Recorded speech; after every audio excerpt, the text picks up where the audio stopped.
Ladies and gentlemen, please take your seats. This session is about to begin.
Ladies and gentlemen, welcome back to the conference room for the IMF session about Morocco's quest for stronger and inclusive growth.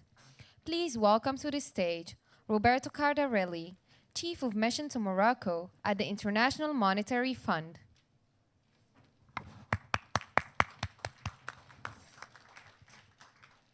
Umayma Boghriba, economist at the Policy Center for the New South.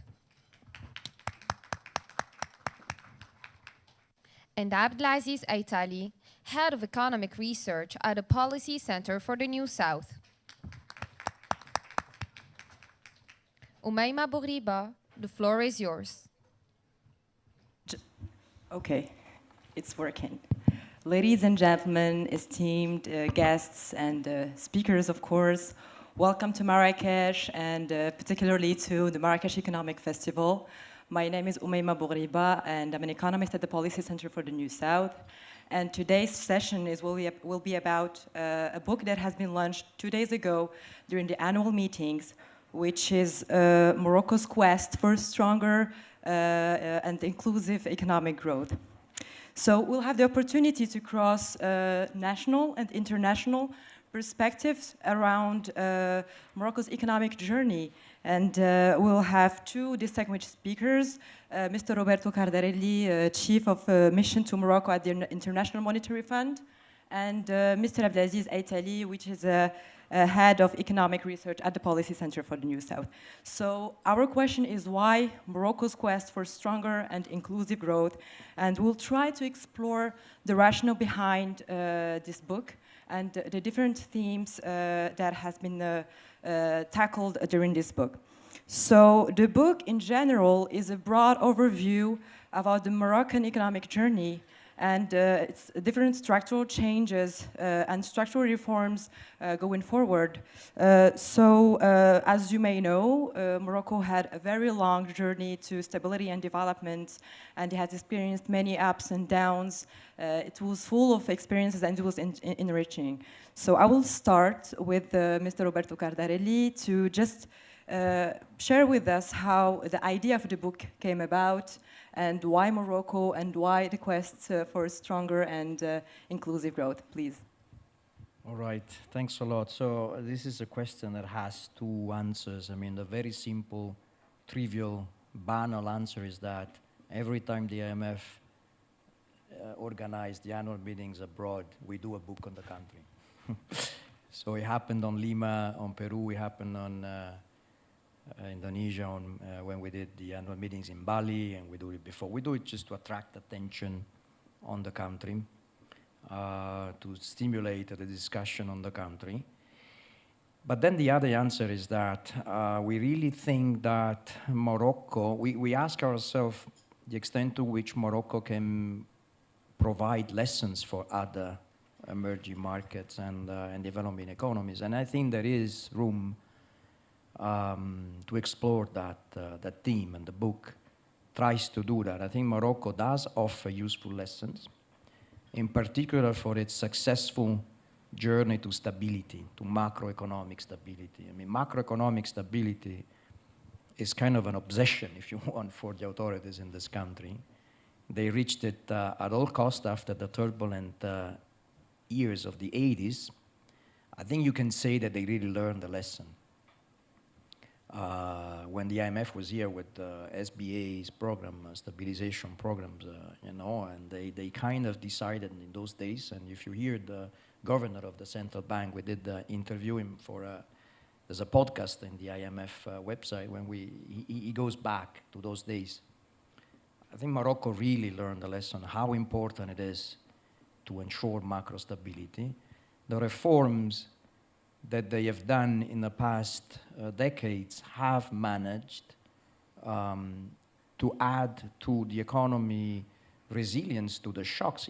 They paid off. You have seen the last 3 years, Morocco was hit by all sorts of shocks. I mean, you know, the ones that hit everybody, plus the Moroccan ones, the drought, the water scarcity, and still it maintained a remarkable macro stability from a kind of macro financial perspective. I mean, you know, it's true public debt went from 60-something to 70-something, but, you know, Morocco didn't have any problem. Mainly, we discussed it mainly because of GDP going down, not because, you know, an excessive degree of spending. I mean, I think from a fiscal perspective, there's been still some conservative approach to the last few years. Monetary policy has been, you know, very much a modern monetary policy on the transition to an inflation targeting regime, but run very effectively a financial regulatory system which is improving and is very modern and efficient as well. The reforms that Morocco has done are not only on the macro, are also on the structure of the opening to trade. There's a chart that we show that shows how much Morocco has changed over the last 20 years. If you do the pie chart of the export composition 20, 30 years ago, was textile was the main one, and now it's automotive. So they really managed to diversify through the opening to the international trade, joining these global value chains, pretty sophisticated ones, automotive, electronics. They've done quite a lot of progress, of course, on the infrastructure. So there are lessons. I guess the main lesson is that you need macro stability to grow. Macro stability as a necessary but not sufficient conditions for growth, because then there's the other side of the equation, which is growth, and there is the other part of the book, is the new reforms, is the new wave of reform. So we discuss in the book the ones that have been announced in 2021, and the ones that have been announced that have been contained in the new model of development. There's a chapter on the new model of development was published, of course, a couple of years ago by Minister Ben Moussa. All these reforms start from an assumption, which is the model of development that Morocco followed up to now has kind of run its course. It's essentially a model of development based on investment from SOEs, public investment, and there's a limit you can grow out of that. Now the challenge is to go to a model of development where private sector investment is stronger, when you have more human capital and more labor. So if you think about a production function approach, you know, you need to strengthen the private part of K, the L, adjusted for quality, and the A, total factor productivity. So all the reforms go in the direction. There are the right reforms, very complex reforms,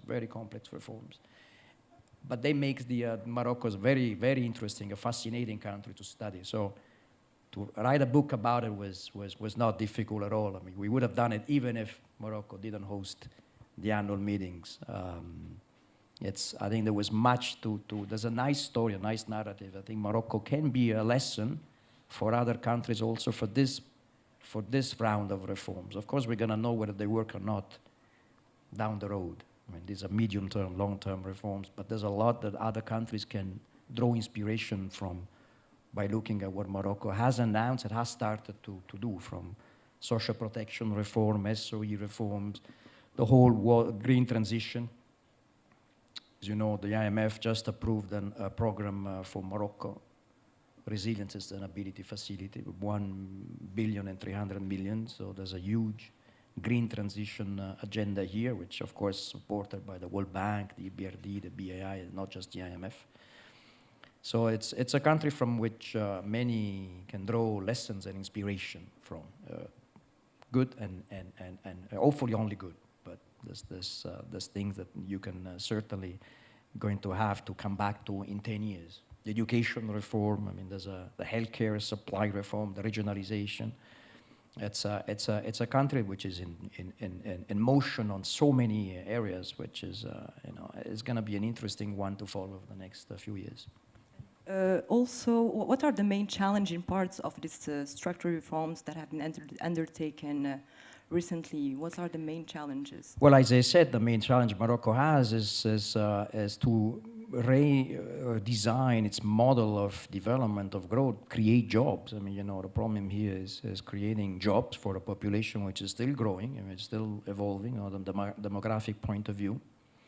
So all these reforms go in the direction of developing the private sector. This is not just Morocco, it's all countries in the region. I mean, it's easier to say develop a private sector, but of course not that easy to do. But there are initiatives in that respect. It's just not governance, it's just not facilitating business environment, the Mohamed VI Fund, the new shuttle investissement. There is huge potential in some areas. I mean, think about renewable energy, which is really a comparative advantage there to be developed by Morocco. I think the main challenges right now are water scarcity. I mean, there's a country which is running out of water, literally. And there's this huge infrastructure program that the government is working on, the National Water Plan. And I'll say the other emergence is female labor force participation.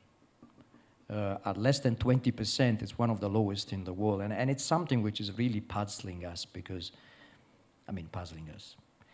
Women, girls do go to university, go to school, they go to university. I mean, their participation to the education is as high and as good as men. And we have a chapter there actually written by the World Bank colleagues on the net, on the not in employment, training and education. And of course, women are much more represented there. So they do go to school, to university, and then they just vanish. They don't go to the labor market.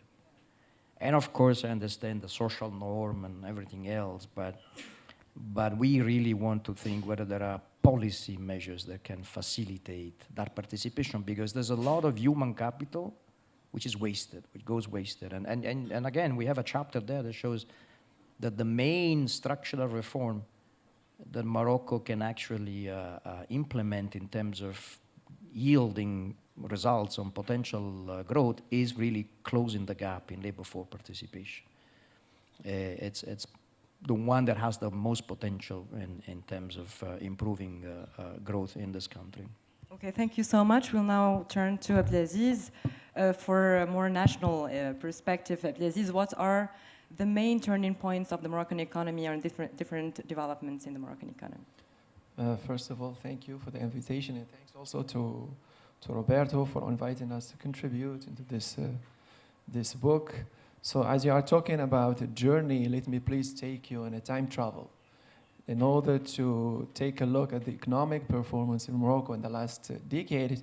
And it will enable us actually to understand how economic policy is being crafted right now, what are the different lessons that have been drawn.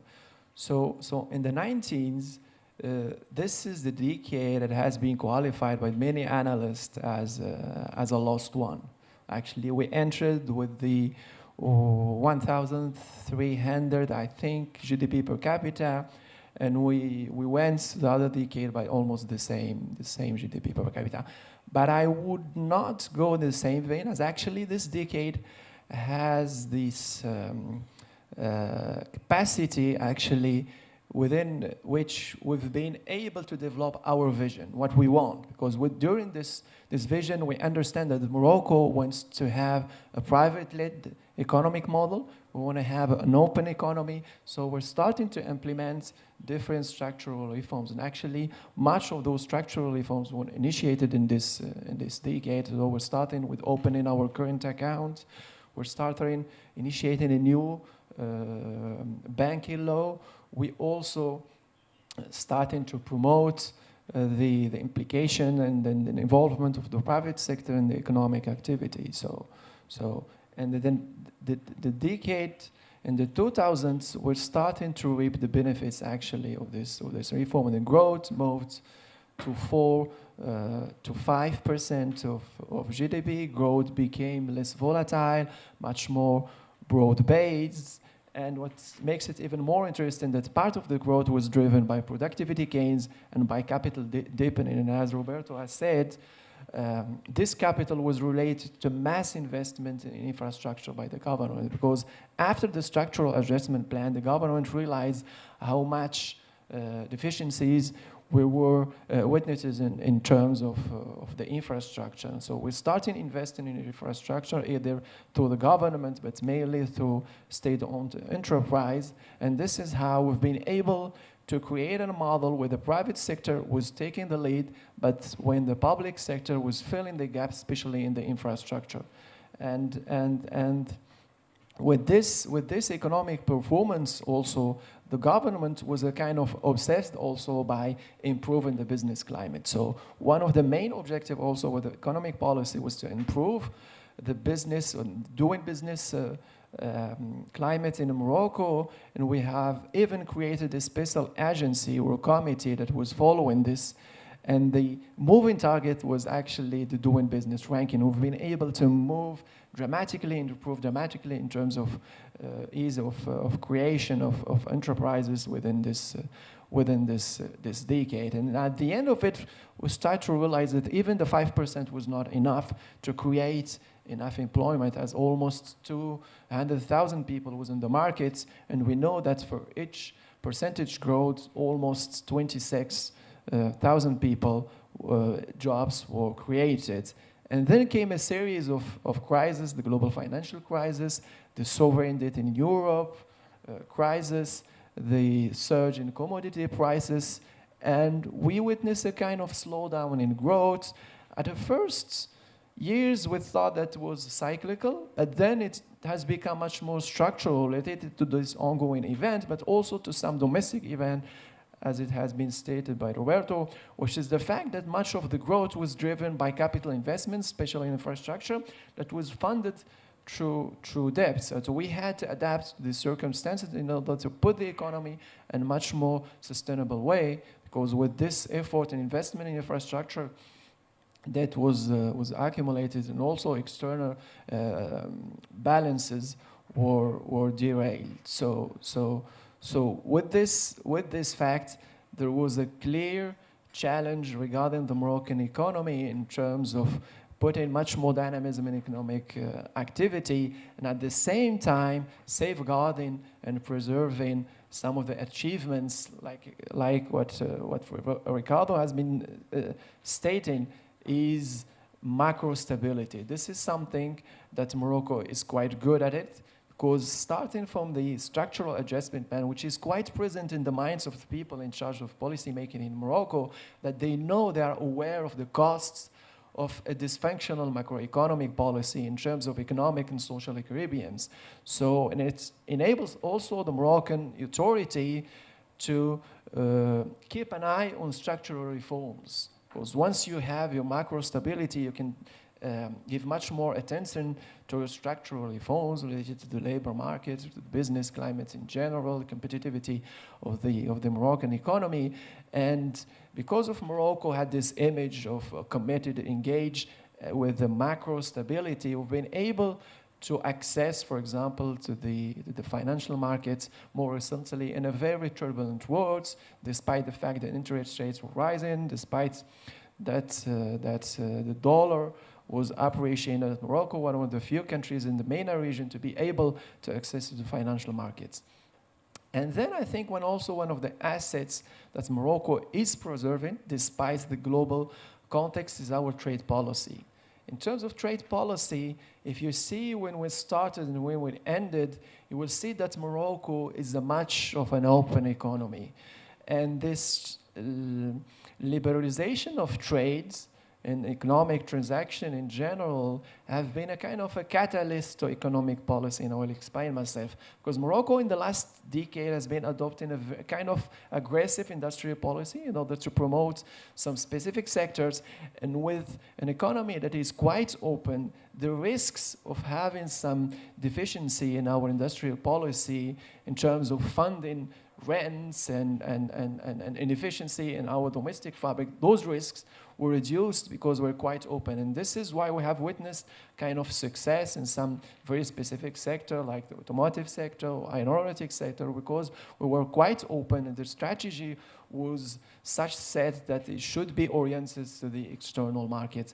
And actually, Morocco has concluded over 50 preferential trade agreements with almost all countries for the world. We are open to above 40% of the global economy, meaning that if you invest in Morocco, here you will have access to almost half of the global economy. Our anchor of our trade policy is the FTA that we have with the EU, and it has also enabled Moroccan economy to be much more attractive for FDI.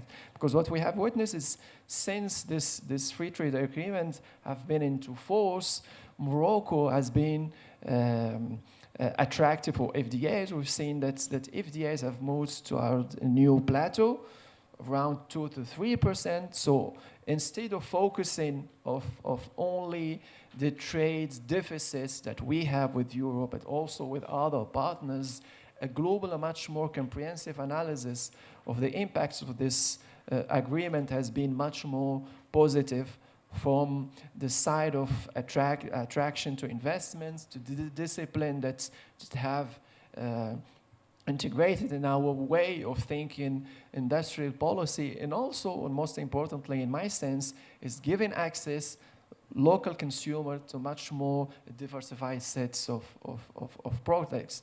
Regarding the challenges, I think Roberto had said them all. I think right now everyone agrees that we are quite good in terms of investment in infrastructure. Now we need to invest in much more the intangible capital, which is the human capital.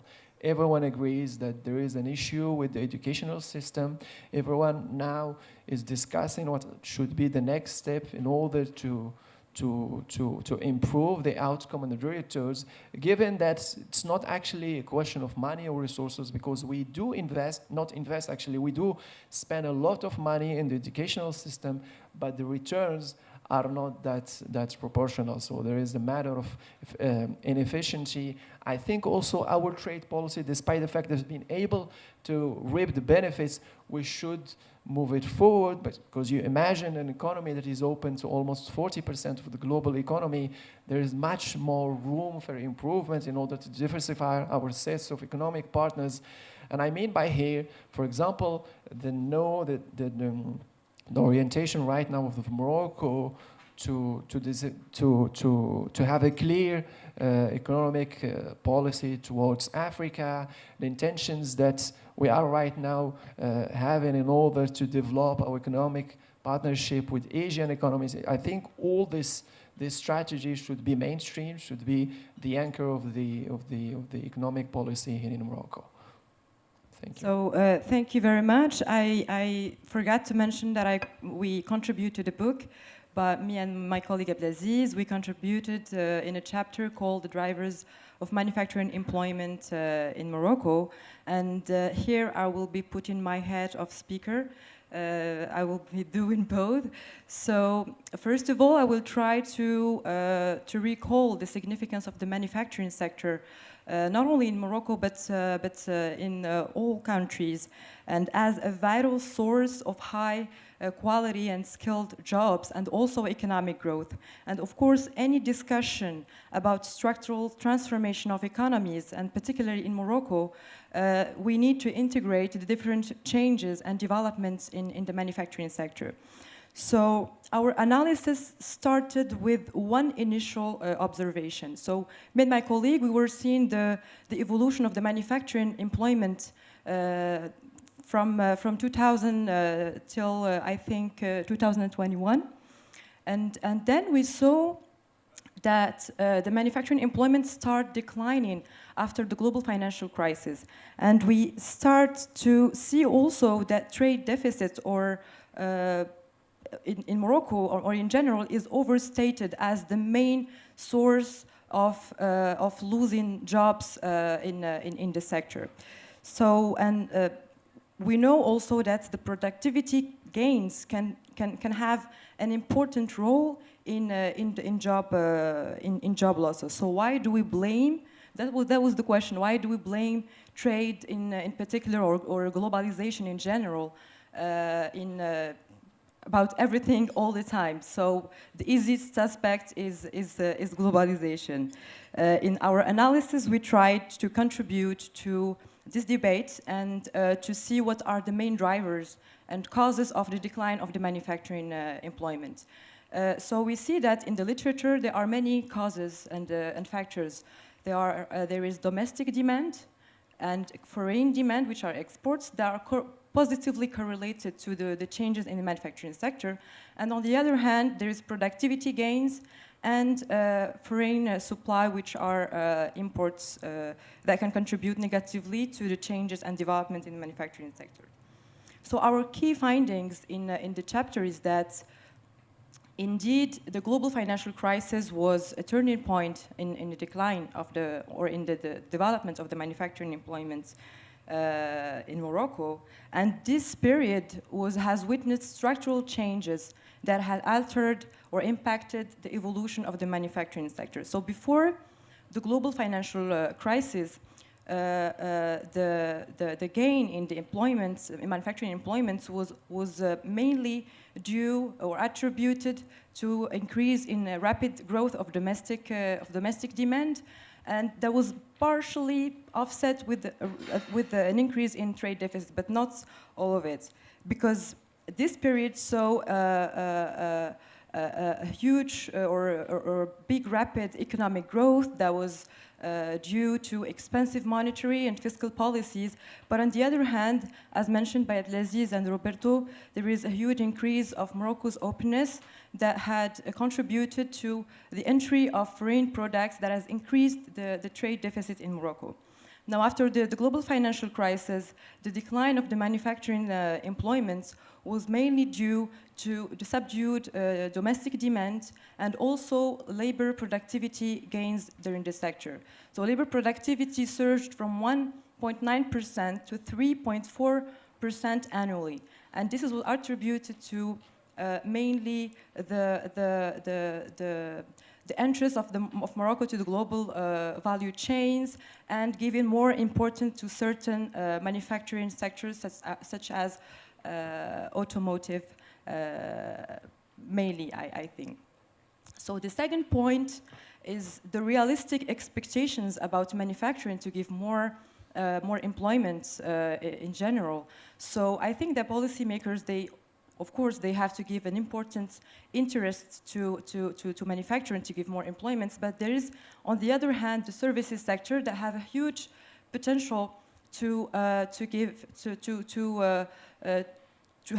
pull labor from the different sectors. So I think that we don't have to like forget the potential of the services sector, because on the one hand, the services sector contributed mainly as input in the manufacturing sector, and also in terms of gross Moroccan exports, they contribute mainly, especially in the domestic parts, which is more than 30% of gross gross exports.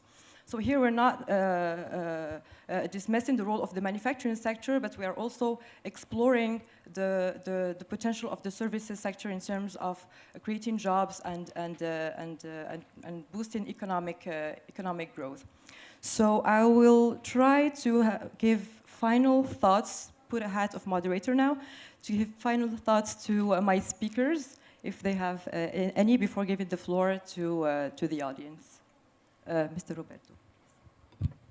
No, I mean, if you think about Morocco in the structural transformation of Moroccan economy in terms of employment shares, agriculture, manufacturing, and services, I'll say up until about 10 years ago, things were going more or less as they normally go with countries that develop. So the share of employment in agriculture was falling. The share of employment in services was going up. And the manufacturing was showing a little bit of a hump shape, which is not uncommon in countries that climb the development ladder. And I guess in these countries also due to the fact that textile was very labor intensive, and automotive, electronics, aeronautics are not. So that added to the resilience of the current account, but in terms of labor, kind of they are behind the fact that the share of labor in manufacturing started falling. Then in the last 10 years, things have stopped. The lines kind of stabilized. So that natural transformation away of agricultural into services kind of paused. And you still have 35% of the workforce in this country in the agricultural sector, which is the reason why every time you have a drought, GDP growth slowed dramatically. So then the question is, again, what happened? And we go back to the initial point that Abdullah did as well. The model of development ran its course. And to continue the transformation into the service sector, you may need human capital. We go back to what Ricardo Hausmann said yesterday, Monday, when we launched the book at the campus. He said there's countries that have done everything and that they still don't grow out of all the reforms, because there's one area which is the binding constraint. Now, one area becomes, you do like 9 reforms, or you're still not growing out of it because you're missing the 10th, which is becomes the stumbling block. And I have the suspicion we're going to have to write a paper about it soon, and I guess we're going to be able to show it, that for Morocco, the binding growth is human capital.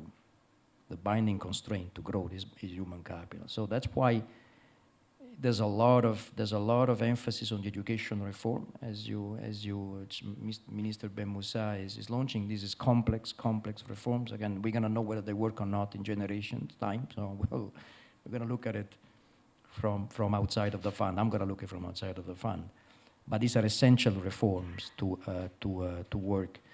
Which doesn't mean that what Morocco has done in the recent past hasn't, in a way, kind of worked. I mean, injecting yourself into a global value chain like automotive, it's not easy. It wasn't easy at all. And Morocco did it because it had the infrastructure, the stability, Renault, Peugeot, Stellantis, Fiat, they all came here, knowing that they could operate in an environment which is conducive to their business. I mean, cost of labor is still relatively affordable. But there's a lot to gain more out of it. I mean, when you join the global value chains, normally you join it at the lowest level of the value added of the chain, but then you need to climb up. For example, almost 75% of the cars made in here are domestically sourced. I mean, the inputs come from Morocco. The integration rate, as they call it, is 60, 70%, but this doesn't include the engine. Engine are all imported. And engine is where the value added is. So in order for you to benefit even more in terms of jobs, in terms of export, you need to develop the capacity, and that's where the technology is. So you need to develop the technological capacity, in order to benefit even more from the global value chains, so it's part of the transition that. And another thing I want to say on the export services, just to show how Morocco is changing. I used to think when I look at export of services in Morocco, current account wise, it's all tourism. That has changed. There's a lot of export of services which is non-tourism related, a lot of it. Good-related services and also And this is because Moroccan firms is expanding into the region in particular, banking, communication, transportation. This is Morocco benefiting from Africa.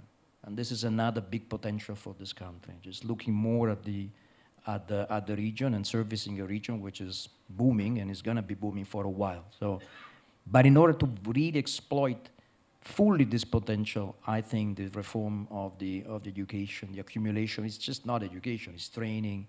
The human capital accumulation is key. It's key. Yeah, of course, they go hand in hand with every social reform and reforms in general. Abdelaziz, do you have any final thoughts, please? No, just I want to emphasize the fact that, as Roberto said, on the opportunities of services exports, because if you take a look at the comparative advantage of Morocco in different sectors, you will see that services is a part of them. Morocco has really high comparative advantage in services that goes beyond tourism. Even when we take a look at the performance of services exports, for example, in the COVID crisis, if you exclude the tourism, there was a kind of slowdown, but the slowdown was much more smoother, I would say, than the slowdown of goods export. So I think there are opportunities in terms of services with all our countries, with all our partners. I think the diversification dimension matters for the future of the economic performance here in Morocco. And when we talk about diversification, it's not only away from Europe. I think within Europe, if you take a look at the economic relation that Morocco has with European Union, you will notice that actually most of the economic relations that we have is with France and Spain, and that's it. Italy, but Germany, which is the largest economy in Europe, it's just peanuts. We don't trade, we don't have any investments from Germany. It's not at the top of our economic partners. So I think there is room for progress with the European Union, and then we can think about diversification of our partners with Africa, of course, which is a strategic choice with the United States.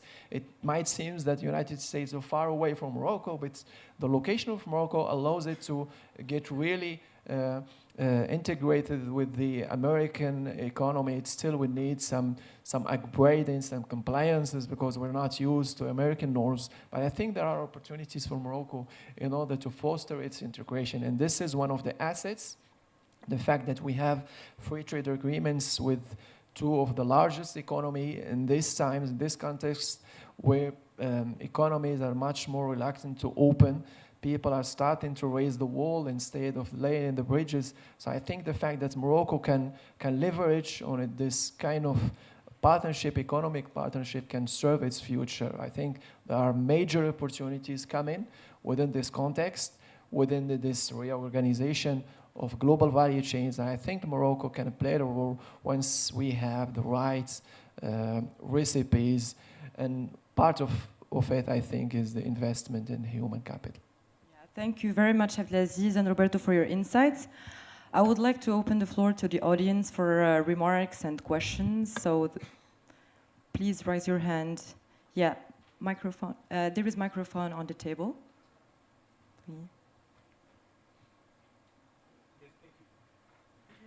Please. Could you say something about the Chinese investments in Morocco, the CNGR investment in a battery plant in Morocco, and then also there's South Korea's LG Chem and Huayua Cobalt have started to invest in Morocco, all related to products that go into the electrical vehicle production. So why are those companies coming to Morocco and not to other North African countries? And do you see potential of building a cluster there? Okay, thank you. Can we have another question? I know it's hard to start questions, but it's also hard to stop them at the end. So, okay, can we at least give you some time to digest these informations? And I will give the floor to my speakers to answer if they have any. What I would say is that for now, there's still announcements regarding those investments. So on the ground, we're still expecting the investments to be real. And in the fact that Morocco has been chosen, first of all, is that the ecosystem in the automotive sector is quite developed. We have a vision regarding the decarbonization of our economy. The plants that are already based in here in Morocco are thinking about moving towards the electrical vehicles. The plant in Kenitra, which is related to Stainless, French company, is actually producing electrical vehicles. So we have this kind of a know-how in terms of automotive sector. We have a clear strategy when it comes to attracting investment. So the environment in general is quite conducive. We are quite integrated to Europe, integrated. We expect to do it with the United States. We are considered as an ally of the United States as we have this kind of free trade agreement. So I think that the context is quite favorable to attract this kind of investment, but still, those are still announcements. we don't have any extra information on these investments. So we still need to wait to actually see them on the ground. Roberto, please. If you have any I can't answer for the Chinese and the Koreans, of course, but I couldn't guess why. I mean, suppose that you want to come close to Europe, you want to respond to the geopolitical fragmentation challenges by coming a little bit closer to this market. So where are you going to go? Which countries in the region are better than Morocco? I mean, you have stability, macro, we said it's just impressive. You have infrastructure. Tangier port is just booming. You know, I'm pretty sure you visited it. You need a government that offers the conditions, the incentives, the property right, you know, the governance system, which is conducive to investment. It's the way Morocco was, you know, started to participate to global value chains. I mean, it's the, you know, the conditions here are really ripe for bringing business into Morocco, and the government helped a lot. I don't know whether it's a fascinating visit to the Renault factory in Kenitra. They have a dedicated train line from the factory to the Tangier port. So they just build the cars, they put them on the train line, and the cars go to Tangier, and they are exported to Europe. I mean, this is the factory where they produce the Dacia Sendero, which is the most sold car in Europe. Okay. They have a training center in the Renault factory, which has been actually co-funded by the government. So the government, you know, the authorities have done everything that they could, and they've done a very good job in attracting those firms. And again, it's not easy.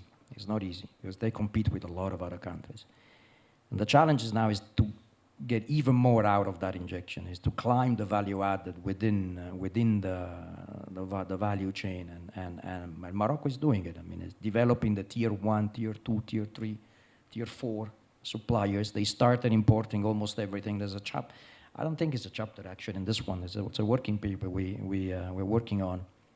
Initially, they were importing all of the intermediate inputs, and now they're producing a lot in Morocco. They managed to develop this tier 1, tier 2, tier 3 domestic suppliers of rubber, of glass for the.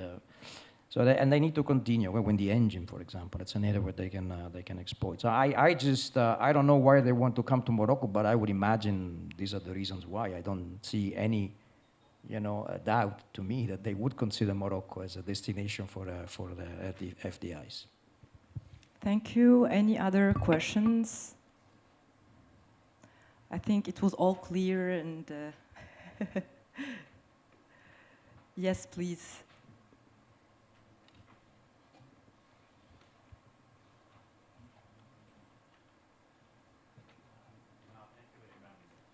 Microphone, please.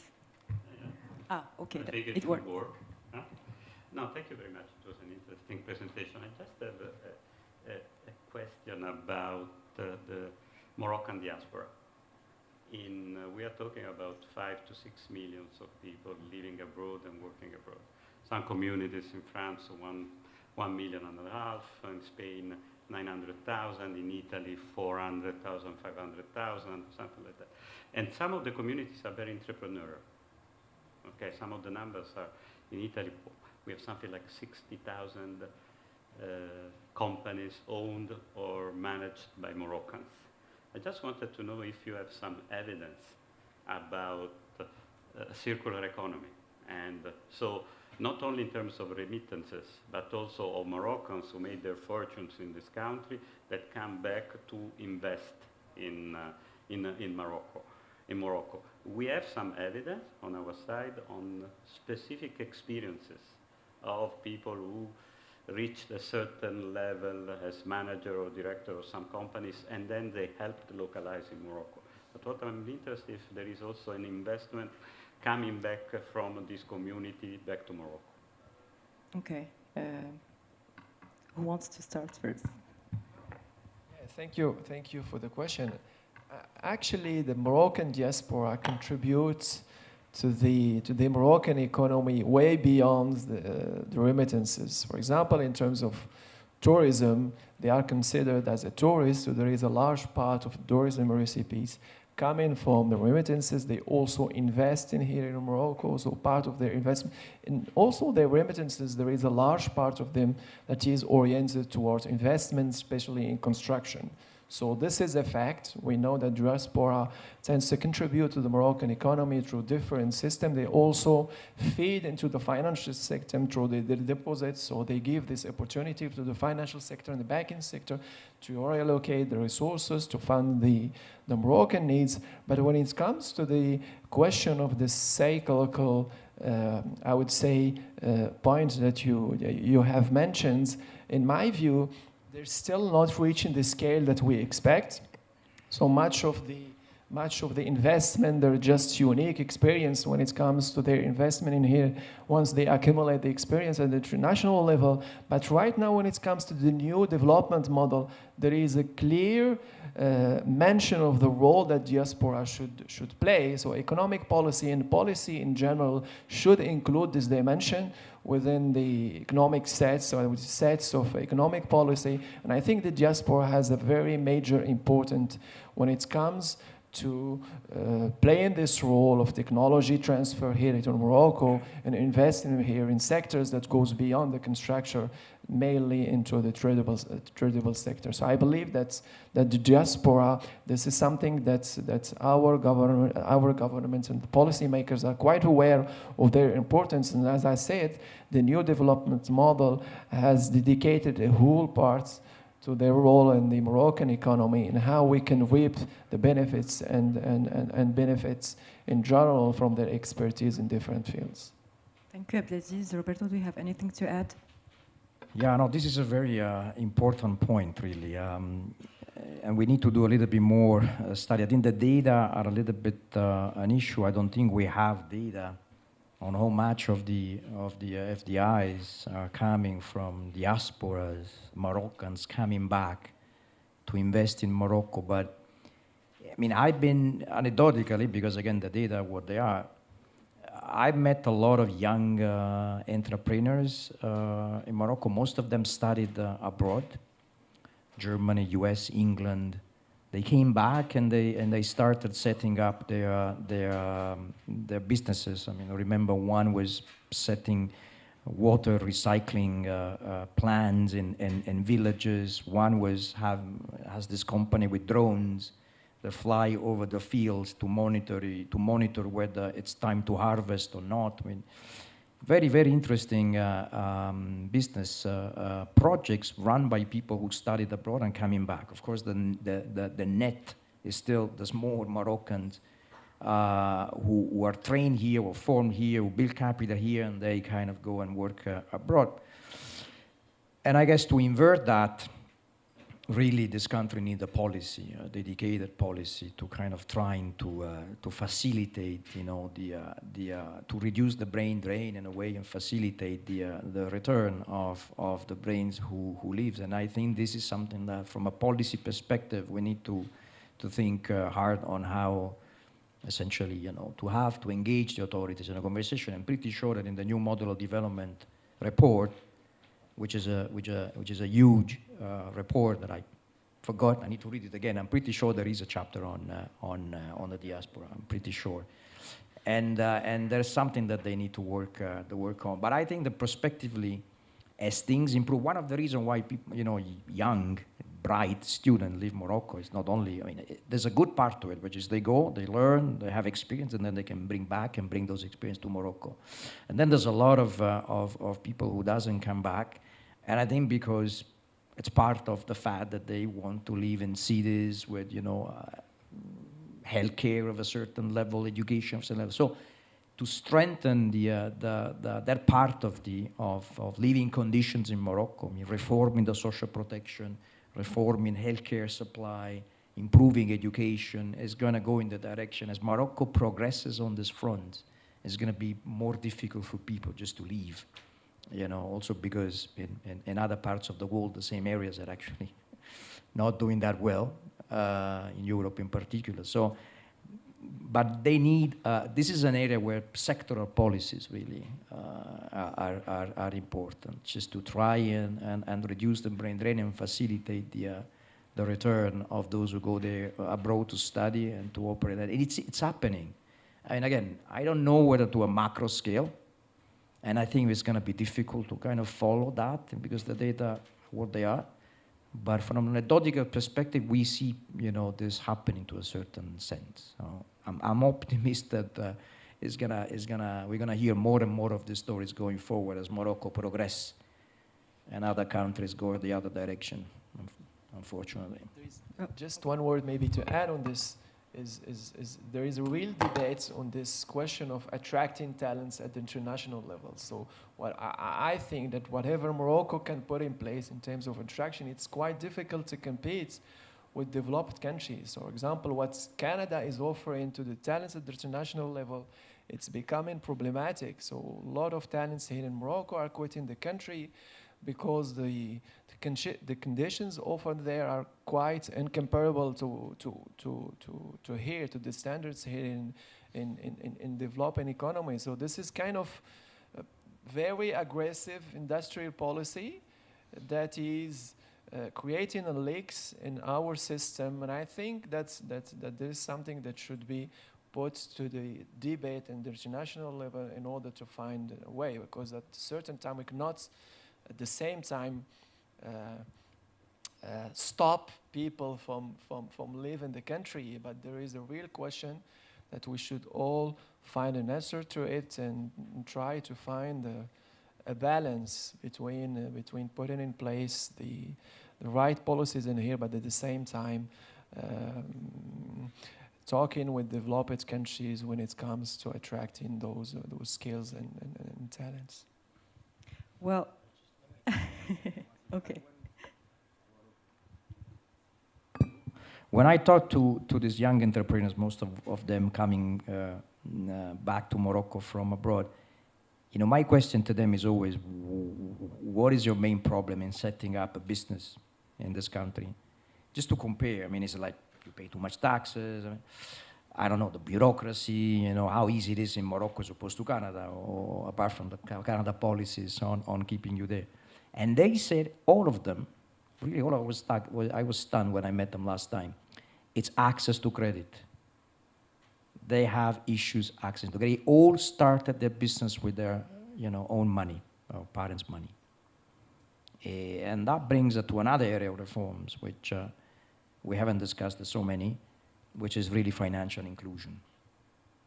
We're going to have so many events in campus on financial inclusion. There's a big one coming up, I guess. And that's an area where really there's need for more. Banks in Morocco are very solid, very conservative. And that's kind of an aspect of the trade-off, stability, dynamism. Morocco has put a lot of premium on stability. I guess it needs to put more premium on dynamism. And the banking sector is one important, element of that. They probably need to do a little bit more, in terms of supporting private investment and, more the banks, the risk managers allow them to do. But it's an issue here. Thank you very much. If there is no more question there, well, we will thank you very much for your attention, and we thank our distinguished speakers for their insights. Thank you very much.